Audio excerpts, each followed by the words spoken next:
Assalamualaikum warahmatullahi wabarakatuh. Perkenalkan, nama saya Muhammad Farad Putra Brianto dari Program Studi Manajemen Universitas Cyber Asia. Di sini saya akan menjelaskan analisis mikroekonomi Indonesia dengan dinamika harga bahan pokok dan keseimbangan pasar nasional. Identifikasi isu mikro terkini, sumber berita Kompas dan CNN Indonesia, Februari 2026. Lonjakan harga beras dan minyak goreng, meskipun laporan Bappenas menunjukkan stok nasional aman, terjadi fluktuasi harga di tingkat pasar tradisional akibat gangguan distribusi logistik di beberapa wilayah. Fenomena harga psikologis, harga minyak kita yang merangkak naik di atas HET, harga eceran tertinggi, memicu kekhawatiran inflasi pangan. Faktor penyebab penyesuaian biaya transportasi akibat skema baru subsidi BBM. Pas sasaran yang mulai berdampak pada biaya kirim komoditas pangan. Analisis konsep ekonomi mikro, kurva penawaran dan permintaan, adanya kendala logistik menyebabkan kurva penawaran bergeser ke kiri atau berkurang, sementara permintaan tetap atau meningkat menjelang hari besar. Hal ini menciptakan excess demand, kelebihan permintaan yang memicu kenaikan harga keseimbangan. Elastisitas permintaan, bahan pokok seperti beras adalah barang inelastis.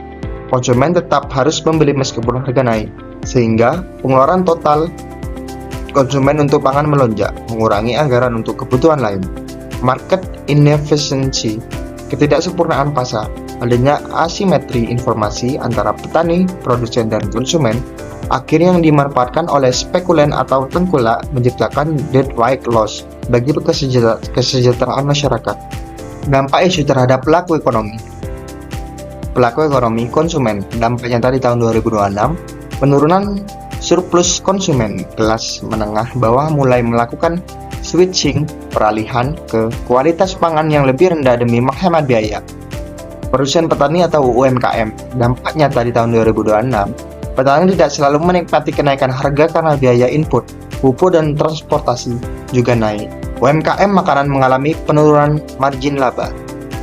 Pelaku ekonomi pemerintah, dampaknya di tahun 2026, tekanan pada APBN untuk memperluas jaring pengaman sosial dan melakukan operasi pasar guna menjadi stabilitas sosial dan politik. Saran dan solusi kebijakan price scaling HET yang fleksibel.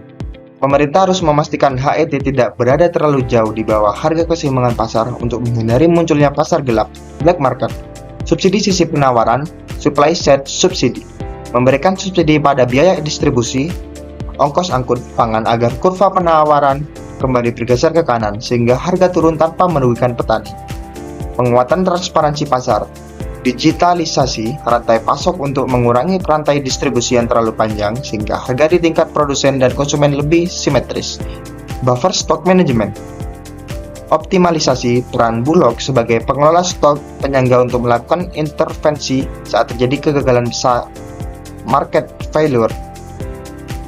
Kesimpulan, stabilitas harga bahan pokok di tahun 2026 sangat bergantung pada efisiensi distribusi, bukan sekedar jumlah produksi. Pendekatan mikroekonomi melalui intensif biaya distribusi dan pengawasan pasar yang ketat menjadi kunci untuk menjaga surplus konsumen dan keberlangsungan produsen dengan nasional.